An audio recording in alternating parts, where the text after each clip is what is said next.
তো হচ্ছে এই ২১শে ফেব্রুয়ারি মহান মাতৃভাষা দিবসে এখানে আসতে পেরে নিজেকে আমি গর্বিত মনে করছি, একজন বাঙালি হিসেবে, একজন বাংলা ভাষার মানুষ হিসেবে। আর আমার দল, প্রাণের দল, বাংলাদেশ জাতীয়তাবাদী দল বিএনপি, দলের প্রতি আমার একটাই প্রত্যাশা, এই দলটা জনগণের দল। এটা কোনো আপনার অস্ত্র ঝংকারের দল না, এটা হচ্ছে জনগণের ভালোবাসার দল। এই জনগণের ভালোবাসা নিয়ে আমরা আছি, আমরা ভবিষ্যতেও জনগণের ভালোবাসা নিয়ে চলতে চাই। আমার বিশ্বাস জনগণ আমাদের সাথে আছে, থাকবে, ভবিষ্যতেও থাকবে ইনশাআল্লাহ। আপনি নোয়াখালী থেকে সংরক্ষিত মহিলা আসনে এক আমাদের জাতীয় সংসদ আসন 268 আসন, ব্যারিস্টার এম মাহবুদ্দিন খোকন আমাদের বর্তমান জাতীয় সংসদ সদস্য। উনি আসলে একজন ন্যায়বান লোক, ওনার সততার বিরল প্রতি 7বারের বাংলাদেশ বার কাউন্সিলের সভাপতি হয়েছেন। আমি সেই জায়গার একজন কন্যা, ওনার স্নেহে লালিত একজন কন্যা।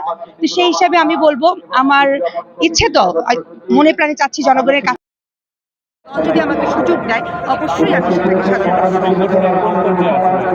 আমি আসলে অ্যাকচুয়ালি দেখেন, আমাদের দীর্ঘ 17 বছর সংগঠন করার সুযোগ হয়নি। আমি একজন সাধারণ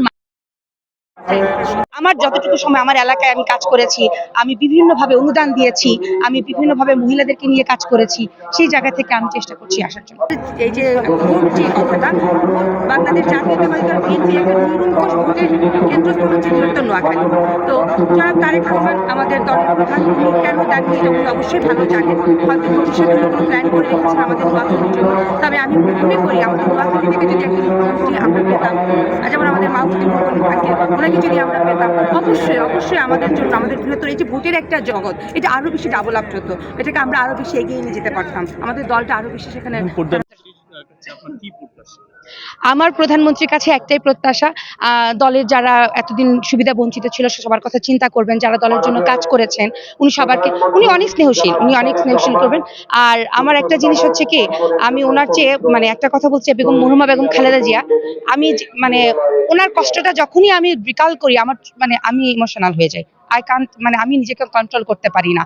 তো সেক্ষেত্রে ওনার প্রতি, আমাদের নোয়াখালী বিভাগটার প্রতি উনি আমরা একটা নোয়াখালী বিভাগ চাই, সেটা যাতে উনি একটু আমাদের সদয়-দৃষ্টি দেন। আর সমগ্র দেশের মানুষ যেভাবে ওনাকে সমর্থন জানিয়েছেন। আমি মৌসুমী জেরিন, এটাই আমার পরিচয়। আমি স্বেচ্ছাসেবক হিসেবে কাজ করছি, দলে অনেকদিন থেকে কাজ করছি ওখানে। আসলে পদবিটা বড় কথা না, বড় কথা হচ্ছে আমি আমার দলটাকে ভালোবাসি, এই দলকে ভালোবেসে আমি সেখান থেকে কাজ করে গেছি।